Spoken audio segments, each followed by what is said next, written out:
নিয়ে যাও না এগুলো কটা লাগবে। হ্যালো বন্ধুরা, গুড মর্নিং। আবার একটা নতুন ব্লগে তোমাদের সবাইকে ওয়েলকাম জানিয়ে আজকের ব্লগটা শুরু করছি। এখন বাজে 5:20 আর আমি ঘুম থেকে উঠেই দেখছি, জাস্ট কি দেখছি, আমি দেখি সকালবেলা উঠে আমার শাশুড়িমার উঠান ঘর মোছা টোছা সব কমপ্লিট, আর আকাশে মেঘ ভর্তি পুরো, তবু ওর মধ্যে দিয়ে উনি লাপালুপি শুরু করে দিয়েছে। আমি আর ফটাফট কিছু না পেয়ে থতো খেয়ে আমার বরকে বললাম আমাকে এক বালতি জল এনে দাও প্লিজ, আমিও কাজ করি শুরু করে দিই, না হলে আবার রাগারাগি করতে পারে। আমার শাশুড়ি অতটা রাগারাগি করে না, আমি কাজ করলেও কিছু বলে না, না করলেও কিছু বলে না, কারণ উনি জানে যে আমার একটু অসুবিধা আছে, সেই কারণে আমি অত ভারী কাজও করি না। তবুও দেখলাম উনি একা একা করছে সকালবেলা, ওনার সঙ্গে করাটা আমার কর্তব্য।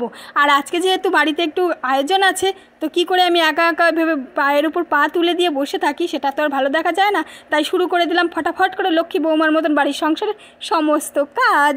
টুপটা পড়তেই আছে, বৃষ্টির আর থামা নেই, সারা রাত বৃষ্টি হয়েছে, আর বৃষ্টি হওয়ার কারণে অনেক কাজই আমরা লেট করে করলাম। তারপরে আবার রান্নাঘরটাও পরিষ্কার করছে। এই হচ্ছে ছোট্ট একটা রান্নাঘর, যেখানে আমার শাশুড়ি একা একাই রান্না করে। আমরা যেহেতু এখানে থাকি না, তাই বেশি কিছু জিনিসপত্র এখানে ছড়িয়ে ছিটিয়ে নেই, উনি সব তুলে রেখেছে, অত ঝামেলা উনি করতে পারবে না বলে। আবার এদিকে আবার সেই একটু পরেই বৃষ্টি এমন নামা নেমেছে, কিছু আর বলার নেই। যে আমার সব থেকে প্রিয় ফুলের গাছ, যেটা আমি নিজে হাতে লাগিয়েছিলাম, আর ফুল গাছটা এত বড় আর এত সুন্দর হবে আমি নিজেও কোনোদিন ভাবতে পারিনি। আমি গাছটাকে একটু একটা ডালও আমি কাটি না, আর কেউ ফুল আমি ছিঁড়তে দেই না, কারণ ফুলগুলো যখন পুরো ফোটে গাছটা পুরো লালে লাল, কি সুন্দর লাগে দেখতে, পুরো বাড়িটা ঝলমল করে। আর ওই গাছটার উপর পুরো পাড়ার লোকের নজর আছে, কে কখন ডাল ভেঙে নিয়ে যাবে। কিন্তু আমি আমার শাশুড়িকে পুরো হুকুম দিয়ে দিয়েছি যে ওই গাছের ডাল কাটতে আসবে তার হাতটা যেন ওই গাছের সঙ্গেই কেটে থেকে যায়। যাই হোক, একটু মজা করে নিলাম।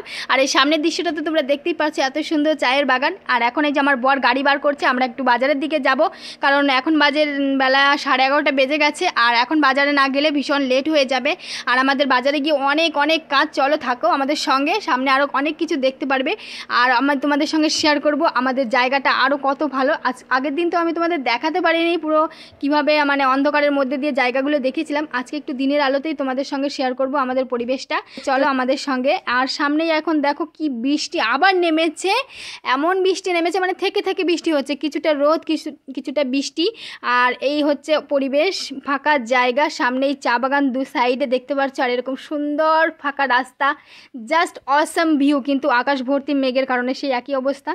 ফাইনালি আমরা চলে এসেছি ফলের দোকানে। আগে ফলটাই নিয়ে নেব, ফলটা নিয়ে দিয়ে তারপরে বাকি যে বাজারগুলো এক এক করে মনে করে সব বাজারগুলো করে নেব। কিন্তু সেই আমরা বাজারে ঢুকতেও সেই বৃষ্টি, একই বৃষ্টি, মানে বৃষ্টি আর কমছে না, এর মধ্যে দিয়েই বাজারটা করতে হবে। আর আজকেই লাস্ট দিন, এরপরে আর একদিনও করা যাবে না। আর এই দোকানের ফলগুলো কত তাজা তাজা, কিন্তু এই দোকানের লোকটা আমাদের সঙ্গে একটা দুষ্টুমি করে গেল, সেটা বাড়ি গিয়ে টের পেয়েছিলাম, ওই মাত্র টের পাইনি। আমি বুঝি না যে ভালো মানুষের সুযোগতা নিয়ে মানুষে কি না করতে পারে। সবাইকে বিশ্বাস করাটাও ঠিক না, আর সবার উপর ভরসা করাটাও ঠিক না। আমাদের কেনাটানা শেষ, এবার কিছু সবজি নিব, বাড়িতে রান্নাটানা তো করে খেতে হবে, তাই না। তারপরে চলে আসলাম দশকর্মার দোকানে, সেখানে এসে ঘন্টার পর ঘন্টা লেট, এতটা ভিড় মানে আর কিছু বলা নেই। আর ওই অবস্থাতে আবার এমন নামছে বৃষ্টি, আমরা মানে অসুবিধার মধ্যে পড়েছি, পুরো কাক ভিজে গেছি, আমার পুরো শাড়িটারি নিচটিক দিয়ে ভিজে পুরো একদম অবস্থা। এখন আমাদের বাজার প্রায় কমপ্লিট, এখন এই কিছু শাক নিয়ে আমরা গাড়িতে উঠে পড়লাম। আর উঠে পড়ে তোমাদের দেখাচ্ছি কত কিছু বাজার করেছি, পুরো গাড়ি আমি ফুল করে ফেলেছি। এই দেখো পিছনে অনেক অনেক বাজার, সেগুলো বাড়িতে গিয়ে একে একে নামালে পরে সব টের পাবো।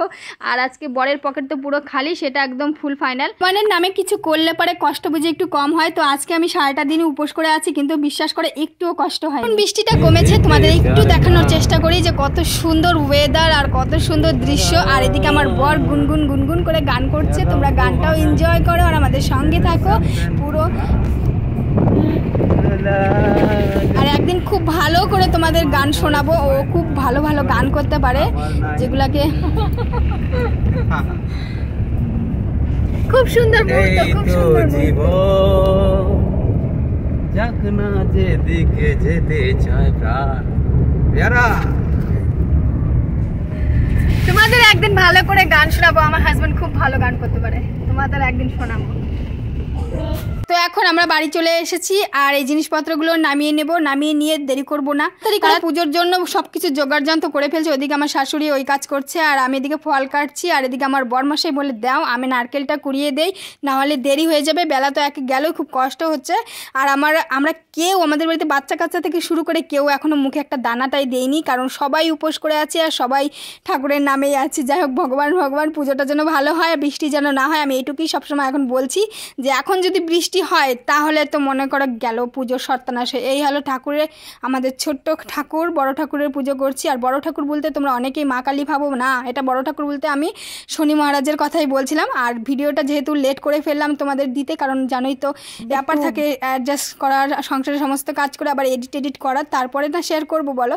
তারপরে এই প্রসাদ সবাই খেতে আসলো গ্রামের। আমাদের এখানে কারো বাড়ি কেউ হিংসা করে না, পুজো হলেই জাস্ট ডাকতে হয় না, সবাই এসে প্রসাদটা খেয়ে যায়। আর ভীষণ টেস্টি হয়েছিল খেতে। আর এমনি বড় ঠাকুরের প্রসাদ যাই বলো আটা দিয়ে বানাক আর যা দিয়েই বানাক হেভি টেস্টি হয়, আমার তো খুব ভালো লাগে। তো ভিডিওটি ভালো লাগলে সবাই লাইক করে কমেন্ট করে জানিও।